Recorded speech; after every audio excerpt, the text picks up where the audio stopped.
कला, साहित्य र संगीत, प्रकृति, विकृति र विसंगति, न्याय, अन्याय र अत्याचार, नीति, परिस्थिति र भ्रष्टाचार, सबै कुरामा हाम्रो नजर। कार्यक्रम मिशन पोखरा, व्यस्त बजार अनि त्यो कोलाहलबाट एक कदम पर, सांगीतिक माहौल गजलको साथ, बर्थडे पार्टी र कन्फरेन्सको लागि सुविधायुक्त हलको व्यवस्था। Centre point Gazal, Mahendrapul, Pokhara. Phone 061 530 558। Jagadamba स्टिल्सको होलसेल तथा खुद्रा विक्रेता।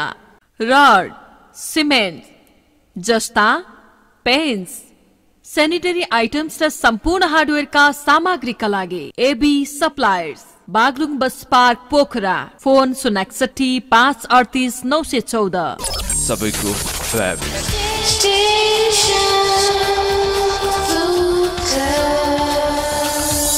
स्टेशन द फुड क्लब, सबैको फेभरेट केटाकेटी जमघट, सबैको favourite station the food club. आज बृहत फर्स्ट फ्लोरमा पनि निभा गल्ली, चिप्लेडुङ्गा। पोखराको एकमात्र विश्वासिलो courier western international cargo and courier. तपाई पठाउनुहोस् आफन्त सम्झेर, हामी पुर्याउँछौ जतन गरेर। Western international cargo and courier, BP Chowk, Pokhara. Mobile 98 460 29 520।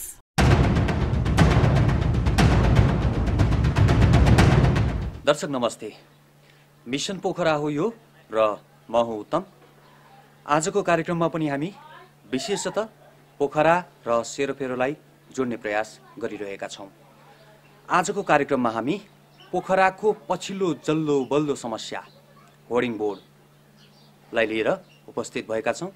आउनुहोस् कार्यक्रम सुरुवात गरौँ।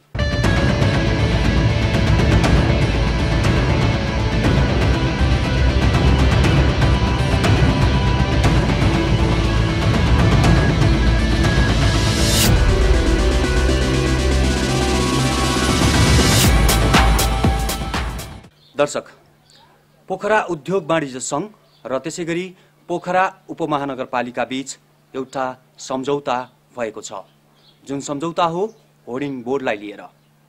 पोखरा उद्योग वाणिज्य सङ्घका तत्कालीन अध्यक्ष सञ्जीव बहादुर कोइराला र त्यसै गरी पोखरा उपमहानगरपालिकाका तत्कालीन कार्यकारी अधिकारी झलकराम अधिकारी बीच एउटा सम्झौता गरियो, जुन सम्झौता नियमसङ्गत थिएन।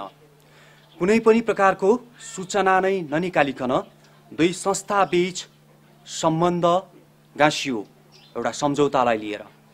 के त्यो आफैमा सही थियो अथवा गलत थियो? आजको कार्यक्रममा हामी त्यही विषयमा चर्चा गर्नेछौँ। पर्यटकीय नगरी पोखरा।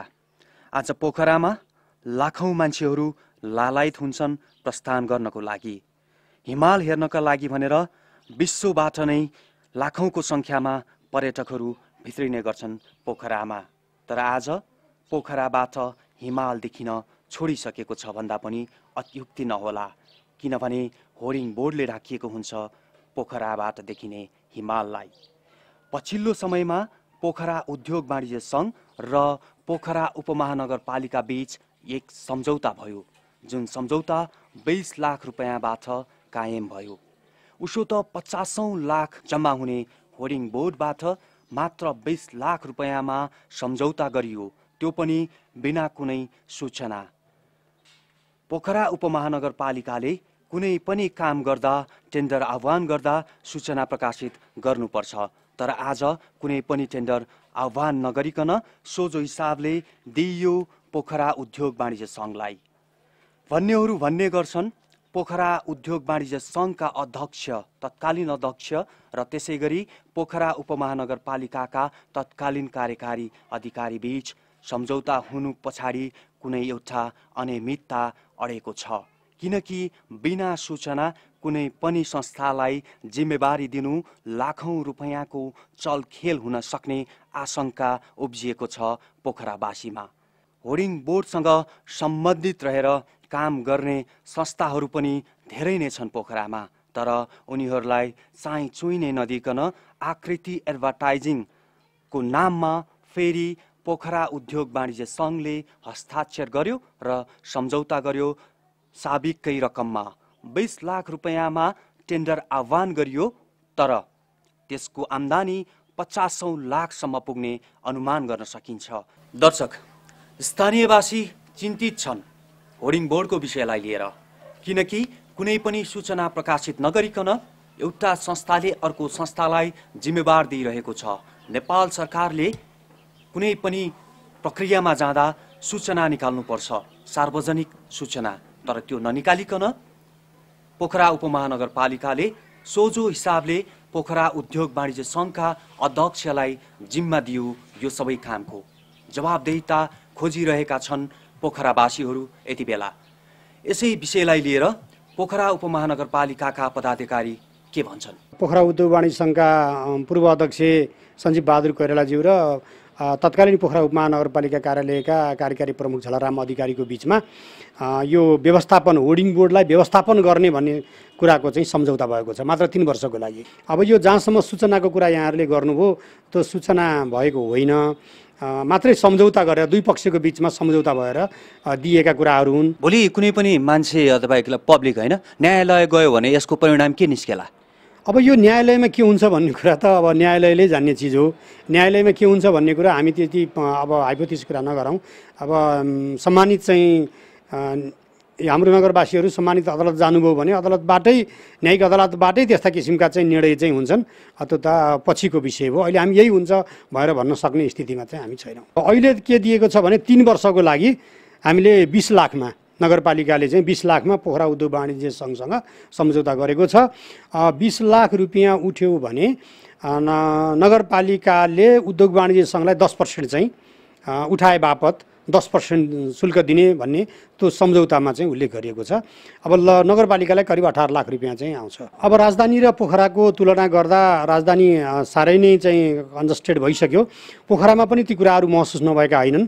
अब हामीलाई पनि यो बिस्तार त्यो अनुभूति हुँदैछ र नगरपालिका ठ्याक्कै चाहिँ मौन भएर स्टप भएरै बसेको अवस्था पनि होइन। कतिपय ठाउँका होर्डिङ बोर्डहरू नगरपालिकाले हामीले चाहिँ त्यसलाई उठाएका पनि छौँ, उठाएर लिएर आएका पनि छौँ। यो सुन्दरतामा प्रतिकूल आँच नहोस्, सार्वजनिक अवरोध नहोस्, प्राकृतिक सौन्दर्यताका वस्तुहरू चाहिँ नछेकिउन् भन्ने हिसाबमा नगरपालिकाले त्यस्ता होर्डिङ बोर्डहरू पनि नझिकेको होइन, झिक्दैछ। र अब हामीले के सोच गरेका छौँ भने हाम्रो कार्यकारी सरबाट पनि त्यो के सोच चाहिँ राख्नु भएको छ भने यो 35 फिटभन्दा माथि राखेका, जुन हामीले घरको हाइट 35 फिटभन्दा माथि राख्न नदिने भनेर जुन नगरपालिकाले एउटा मापदण्ड तोकेको छ, त्यसभन्दा माथि रहेका होर्डिङ बोर्डहरू झिक्नुपर्छ कि भन्ने मान्यताहरू पनि नगरपालिकाले चाहिँ राखेको छ। यसलाई बिस्तारै अब हामी अगाडि बढ्छौँ र मलाई लाग्छ यी बोर्डहरू हामीले झिक्नुपर्छ र हामी झिक्छौँ। कार्यकारी प्रमुखज्यूबाट हामीलाई यो एउटा अनौपचारिक रूपमा हामीलाई चाहिँ एउटा आदेश पनि भइसकेको छ कि त्यस्ता किसिमका चाहिँ बोर्डहरू श्रुतिजन्य र मादक पदार्थजन्य नेपाल सरकारबाट निर्णय गरिसकेको हुनाले त्यस्ता बोर्डहरू हटाउनुपर्छ भन्ने मान्यता नगरपालिकाको रहेको छ। विगतका दिनमा त्यस्ता कुराहरू कहीँ देखिएको छ भने पनि आउँदा दिनहरूमा हामीले ती बोर्डहरू चाहिँ झिक्ने प्रयत्नमा चाहिँ हामी छौँ। व्यस्त बजार अनि त्यो कोलाहलबाट एक कदम पर सांगीतिक माहौल गजलको साथ बर्थडे पार्टी र कन्फरेन्सको लागि सुविधायुक्त हलको व्यवस्था। Centre point Gazal, Mahendrapul, Pokhara. Phone 061 530 558। Jagadamba स्टिल्सको होलसेल तथा खुद्रा विक्रेता। रड, सिमेन्ट, जस्ता, पेन्स, सेनिटरी आइटम्स र सम्पूर्ण हार्डवेयरका सामग्रीका लागि AB suppliers, Baglung bus park, Pokhara. Phone 061 538 914। सबैको फेभरेट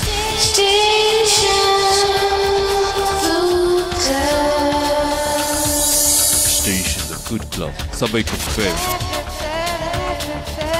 केटाकेटी जमघट, सबैको favourite station the food club.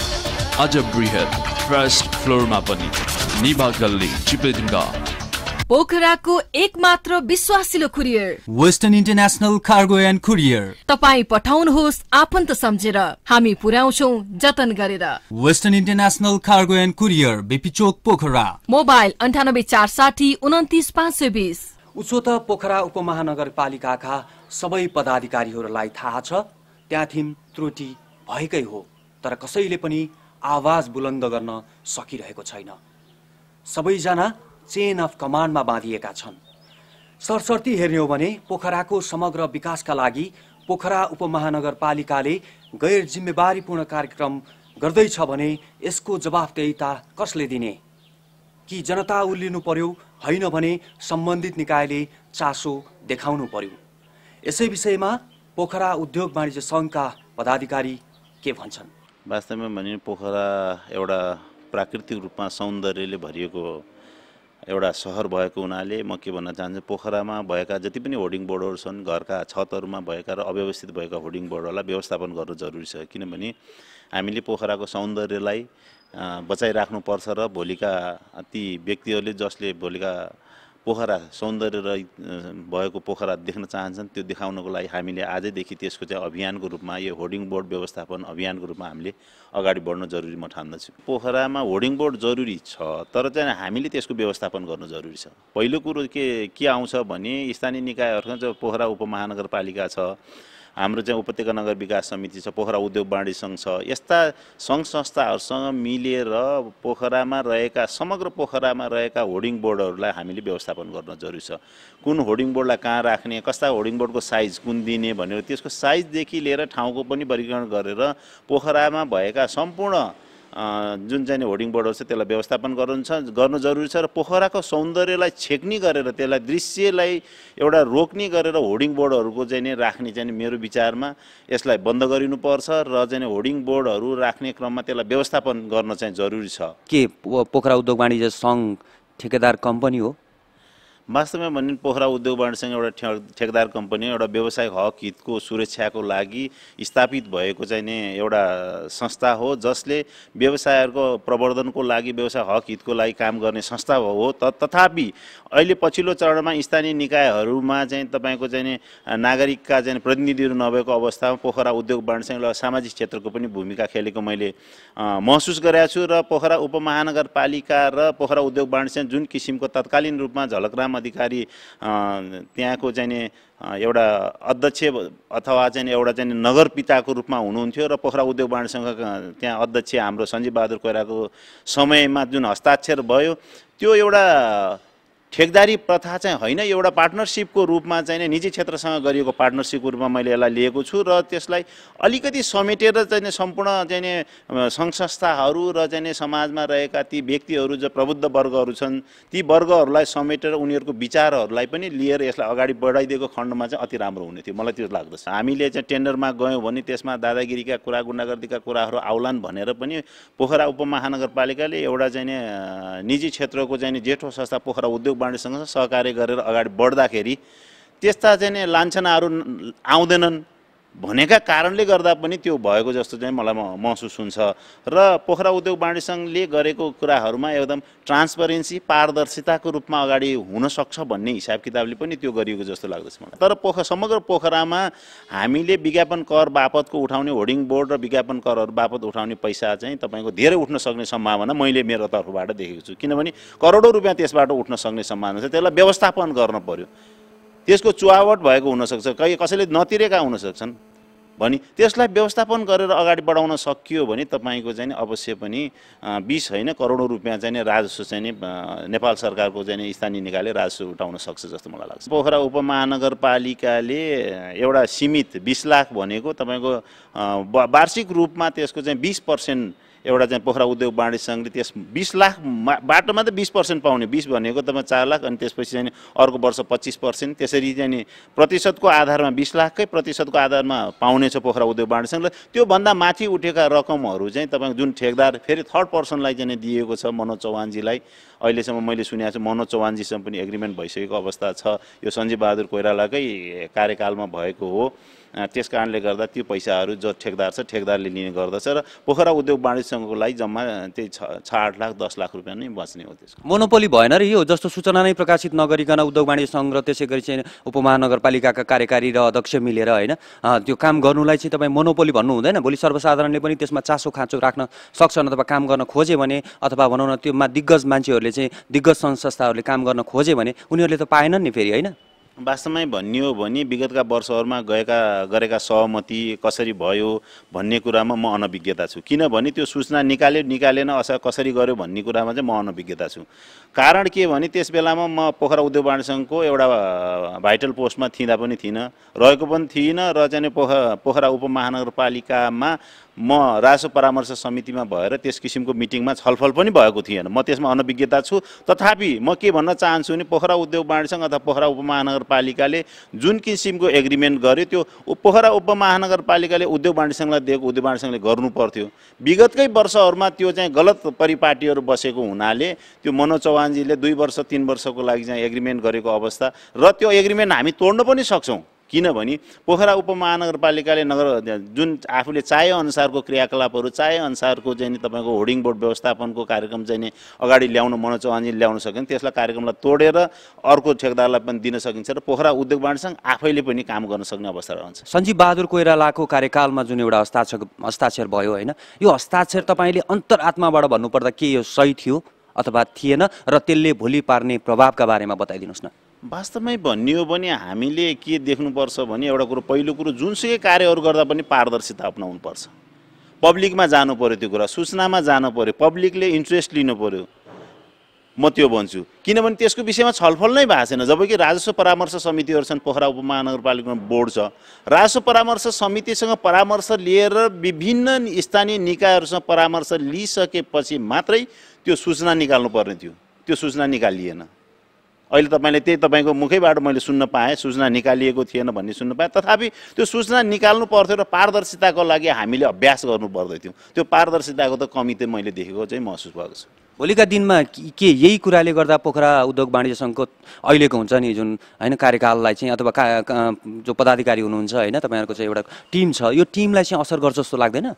वास्तवमा भन्ने अहिलेको पदाधिकारीहरूमा त्यसमा कुनै किसिमको पनि त्यस्तो सम्झौता गरिएको अवस्था होइन र यो टिमलाई अहिलेको इन्टायर टिमले के गर्न चाहिँ चेन्ज भनिरहेछ। हामी परिवर्तन हुन चाहन्छौँ र हामी भनेर लागिरहेछौँ। म होइन, अब हामी भनेर लागिरहेछौँ। त्यस कारणले गर्दा म के भन्न चाहन्छु भने विगतमा भएका गल्ती कमी कमजोरीले अब सच्याएर अगाडि बढ्ने हो।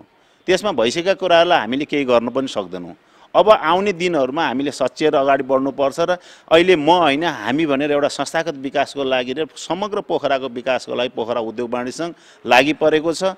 त्यस कारणले गर्दा त्यसमा कुनै असर पर्छ जस्तो मलाई लाग्दैन। त्यो जनताहरूले नै, यहाँका पब्लिकहरूले नै बुझ्नेछन् भन्ने मैले विश्वास लिएको छु। सरकारी निकायका उच्च अधिकारीहरू भन्नुपर्छ यति बेला पोखरा उपमहानगरपालिकाका तत्कालीन कार्यकारी अधिकृत झलकराम अधिकारी जो थिए उनीले के गरे उनी आफै जानुन्। तर पोखरावासीसँग खेलवाड गरेको यति बेला आरोप खेप्दैछन् उनी, किनकि टेन्डर प्रक्रियामा नगइकन त्यो विषयलाई उनले कसैलाई हस्तान्तरण गरे। काठमाडौँ उपमहानगरपालिकाले परिपत्र पठाइसकेको छ पोखरा उपमहानगरपालिकालाई। त्यहाँथिम चुहावट भयो र त्यहाँथिम केही अनियमितता भएको हो कि भनेर त्यसै विषयमा गम्भीर छलफल हुँदैछ पोखरा उपमहानगरपालिकामा। त्यसै गरी अर्को पाटोबाट हेर्ने हो भने अख्तियार दुरुपयोग अनुसन्धान आयोगले पनि यसमा नजर लगाइरहेको छ, कहीँ त्रुटि त भएको छैन भनेर। भोलिका दिनमा फेरि यी विषयलाई उठान गर्नेछौँ हामी। त्रुटि भएको छ भने त्रुटि गर्ने व्यक्तिले सजाय पाउनुपर्छ र त्रुटि भएको छैन भने नियमन ती सबै कुरालाई कार्यान्वयन गरिनुपर्छ। तर प्रश्न यति मात्र छ कि कुनै पनि सरकारी बोलपत्र आह्वान गर्दा सूचना निकालिनुपर्छ, निकालिएको थिएन र किन निकालिएन?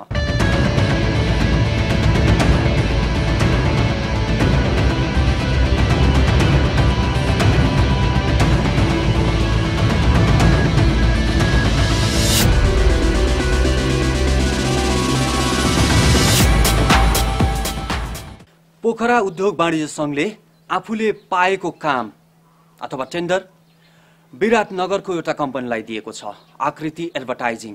के पोखरामा काम गर्ने कुनै पनि संस्था थिएन अथवा उसले नाफा धेरै देखेर दिएको हो उता?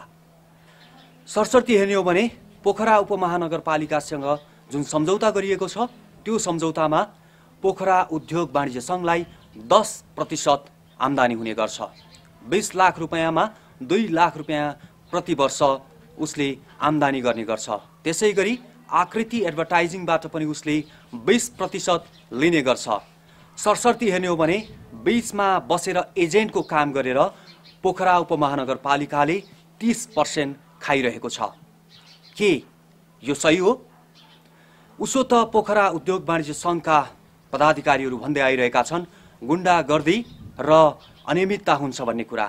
तर यसरी गुण्डागर्दी शैली नअपनाए पनि यो पनि त एउटा शैली हो अनियमितताको, होइन र?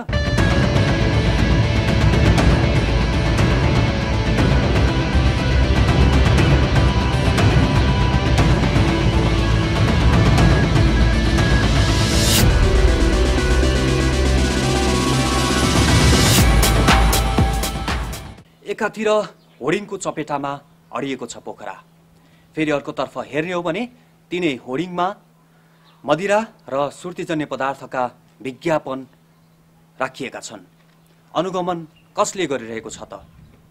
सरसर्ती हेर्ने हो भने 16 वर्ष मुनिका बालबालिकालाई निषेध गरिनुपर्छ मदिरा र सुर्तीजन्य पदार्थ, तर ठुला ठुला होर्डिङ लगाएर तिनैलाई विज्ञापन गरिँदैछ पोखरामा।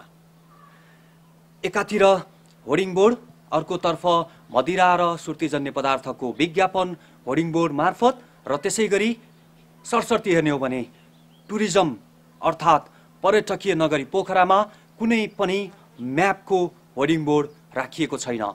पर्यटकलाई आकर्षण गर्ने हो भने विभिन्न प्रकारका म्यापहरू राखेर होर्डिङ बोर्ड राखिनुपर्छ, त्यो पनि मापदण्ड विपरीत होइन, मापदण्ड कायम गरेर। अग्ला अग्ला घरहरूले भरिएको पोखरा, मापदण्ड विपरीतका घरहरूले भरिएको पोखरा, त्यसमाथि पनि होर्डिङको चपेटामा परिरहेको छ। सरकारी निकायले अनुगमन गर्नु जरुरी रहेको छ र त्यसलाई साथ दिनका लागि निजी, सरकारी र गैर सरकारी सम्पूर्ण सङ्घ संस्थाहरूले हातेमालो गर्न जरुरी छ।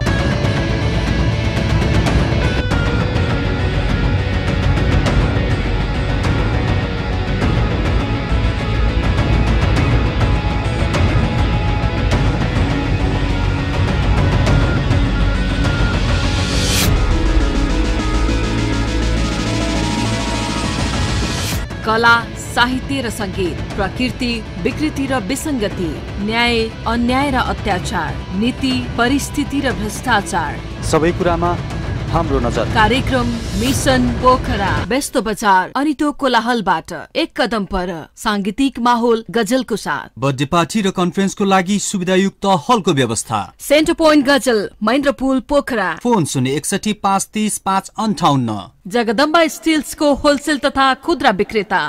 रड, सिमेन्ट, जस्ता, पेन्स, सेनिटरी आइटम्स र सम्पूर्ण हार्डवेयरका सामग्रीका लागि AB suppliers, Baglung bus park Pokhara. Phone 061 538 914। सबैको फेभरेट